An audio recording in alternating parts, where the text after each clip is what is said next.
मैं doctor Sajja Shilpi, department of home science, Ganga Devi Mahila Mahavidyalaya Patna 20। आज जो क्लास लेने जा रही हूँ वो बीए पार्ट 2 ऑनर्स का क्लास है होम साइंस। इसमें हम लोग थेराप्यूटिक डाइट के बारे में पढ़ते हैं, अर्थात चिकित्सीय आहार के बारे में पढ़ते हैं।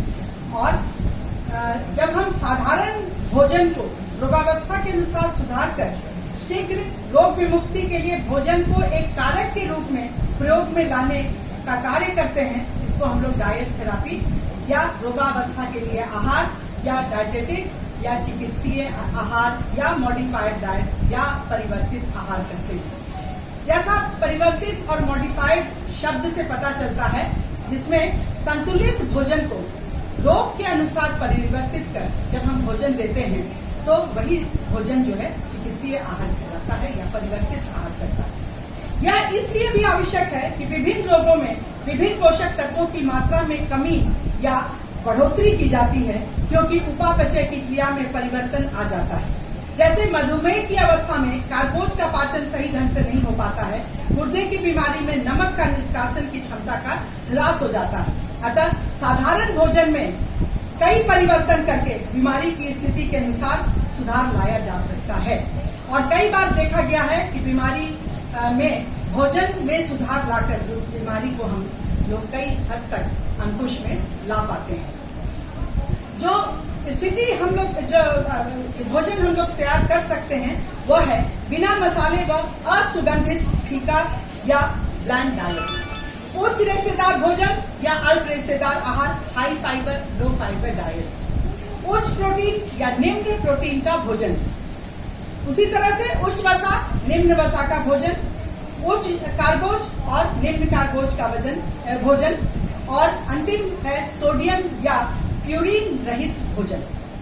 गाउट की बीमारी में प्यूरिन के अंश को कम कर दिया जाता है, जबकि गुर्दे में पथरी पड़ने की स्थिति में प्यूरिन की मात्रा को अधिक किया जाता है।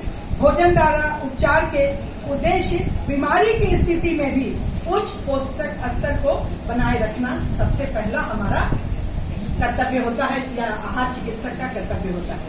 बीमारी की अवस्था में हुए पोषक तत्वों की कमी की पूर्ति करना, फिर भोजन की मात्रा में इस प्रकार सामंजस्य लाना कि शरीर उनका उपयोग कर सके, जैसे मधुमेह की अवस्था में होता है। पूरे शरीर को या पीड़ित अंग को अधिक से अधिक आराम देना। यकृत के रोगों में भोजन में से वसा के अंश को कम कर दिया जाता है। आवश्यकता अनुसार शारीरिक वजन को कम या अधिक करना। कुछ रोगों की स्थिति में कैलोरी के अंश को घटाकर या बढ़ाकर शरीर के वजन को कम या अधिक किया जाता है। शारीरिक सूजन की चिकित्सा करना, इसका एग्जाम्पल बहुत अच्छा एग्जाम्पल है कि हृदय की बीमारी में सूजन को रोकने के लिए सोडियम की मात्रा को कम किया जाता है। अमाशय या आंतों से संबंधित बीमारियों में पाचनशील भोजन को प्रयुक्त करते हैं। इसके लिए भोजन में से जलन उत्पन्न करने वाले पदार्थों को, जैसे तले हुए रेशेदार भोजन को निकाल दिया जाता है। फिर देने का तरीका बहुत महत्वपूर्ण है। जब व्यक्ति रोगी है तो हम किस तरह से उसे भोजन पहुंचा सकते हैं। उसमें पहला है ओरल फीडिंग, मुंह के द्वारा। यह सरल है, सस्ती है, उत्तम विधि है और स्वाभाविक विधि है। नलिका के द्वारा, मुंह से भोजन नहीं ले सकने की स्थिति में नलिका या ट्यूब द्वारा मुंह या नाक के द्वारा भोजन दिया जाता है। तीसरा जो है वो है शिराओं के द्वारा। बेहोशी की स्थिति में रोगी को इंजेक्शन के द्वारा रक्त के माध्यम से भोजन दिया जाता है। साधारण भोजन के परिवर्तन से कई लाभ हैं। पहला हो जाता है उपापचयात्मक रोगों, जैसे मधुमेह में भोजन को सुधार कर उपयोग में लाने से ही रोग वश में आ जाती है। हृदय, उच्च रक्तचाप आदि के रोग में होने की संभावना में भोजन को सुधार कर प्रयोग करने से रोग को रोका जा सकता है। अतः डाइट थेरापी का उद्देश्य न केवल अस्वस्थ व्यक्तियों के पोषक स्तर को बनाए रखने के लिए ही है, अपितु रोगावस्था की तीव्रता को कम करने तथा स्वास्थ्य के स्तर को बनाए रखने के लिए भी भोजन को प्रयोग में लाना है। रोगी के पोषक स्तर को बनाए रखने के लिए कई बातों का ध्यान देना आवश्यक है, जिसमें रोगावस्था के समय शरीर में नाइट्रोजन का निष्कासन बढ़ जाता है। ऑपरेशन, तीव्र बीमारी या संक्रमण के कारण शारीरिक प्रोटीन का संग्रह घटने लगता है। शारीरिक वजन को एक ऐसा बनाए रखने के लिए भोजन में पर्याप्त कैलोरी की मात्रा होनी चाहिए।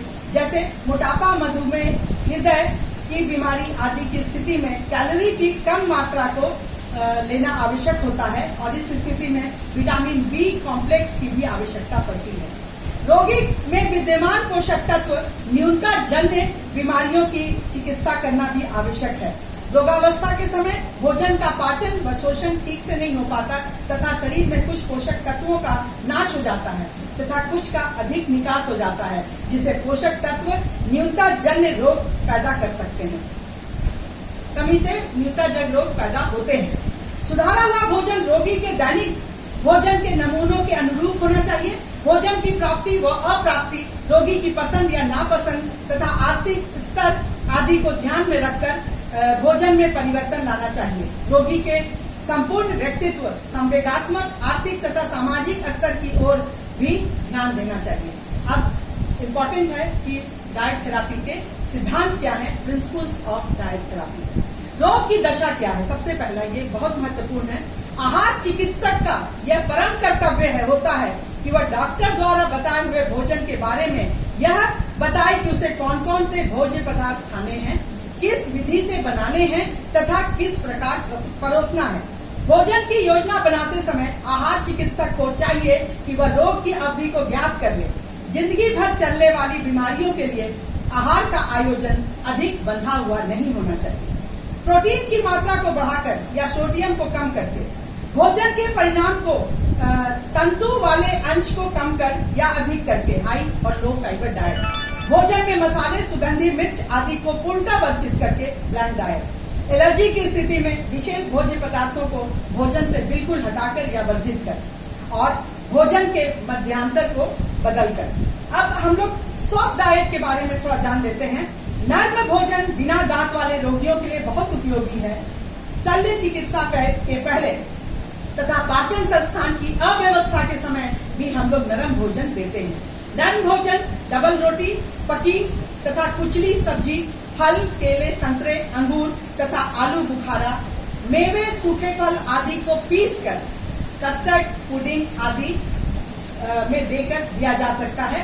चावल, पनीर, आलू, दूध आदि नर्म भोजन के अंतर्गत आते हैं। तरल तथा सामान्य भोजन के मध्य में यह नर्म भोजन का स्थान है।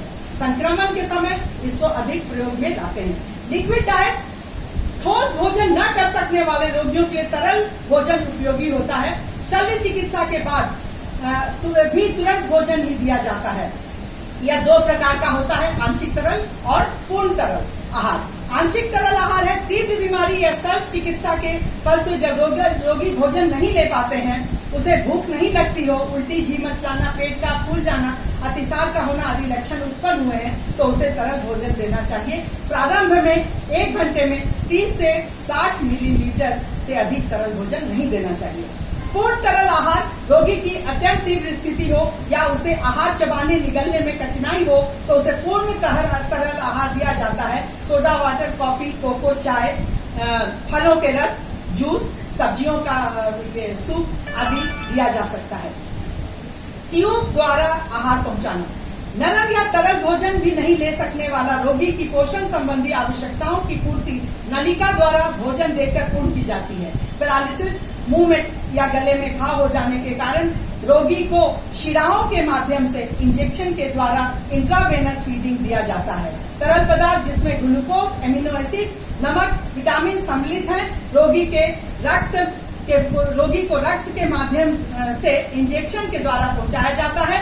नरम तथा तरल भोजन में लोहे की कमी पाई जाती है, अतः लौह तत्व की गोलियां कूचकर या ये सलाइन वाटर के साथ नस के माध्यम से दिया जा सकता है।